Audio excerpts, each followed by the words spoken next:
aha m bụ Pokochoyi aka Achievas Entertainment CEO. Enwere m ọtụtụ azụmahịa business ndị ọzọ ndị m na-eme na Lagos. Anọla m na Lagos ruo ọtụtụ afọ na m na-eme ọtụtụ ihe mana anyị na-ekele Chineke.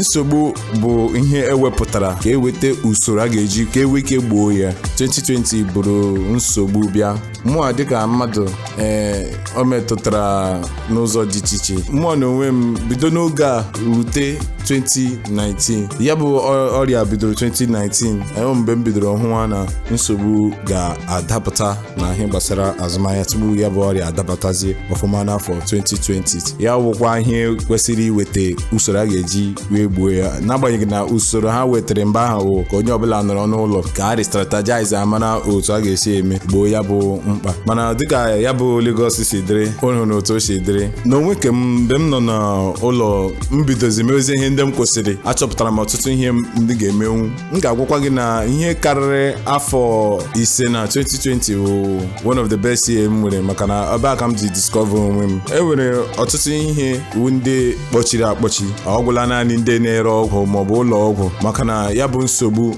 bịara takwasị azụmahịa dị iche iche. Mana o nwere structure, inwe structure actually mgbe anyị ga-survive ya, chọkwa otu ị ga-esi rebuild all those businesses. Ọwụghị na o metụta azụmahịa anyị niile dị iche iche, o metụtara ha mana anyị survive ya. What situation nwetara wụdịdị coronavirus n'isi ihe mere n'oge a na-eme ngagharị iwe EndSARS, ọ ga-ahụ the worst thing.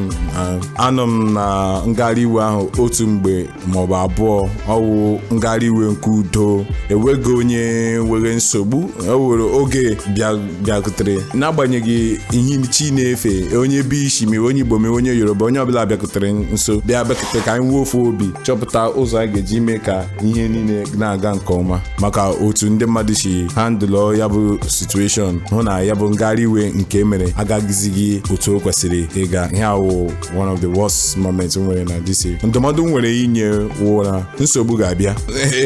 Eme nsogbu maka ndị na-enweghị nsogbu, mba, nsogbu ga na-abịa. Emere m nsogbu ka ewepụta solution n'ime ya, ọhịa eji eme ya.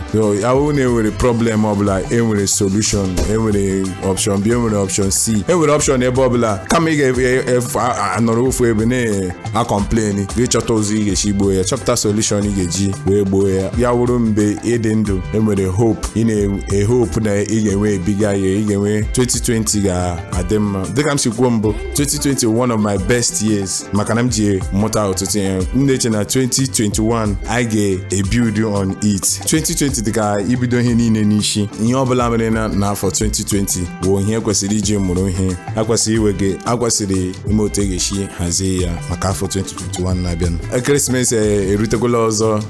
Afọ ahụ anyị nwetara so many experiences anyị nwere this year, mana ugbu anyị abatala na the festive period, orula Christmas. M na-asị onye ọbụla ekeresimesi ọma, ude mma, alụlụ ọgwụ, aṅụla ọgwụ ike, meenụ gị ekeresimesi unu ka ọ na-aga ọfụma, wee nụ obi aṅụrị ka ọ gazie. Aha m bụ Ossy Achievas, ihe ahụ my 2020 lessons.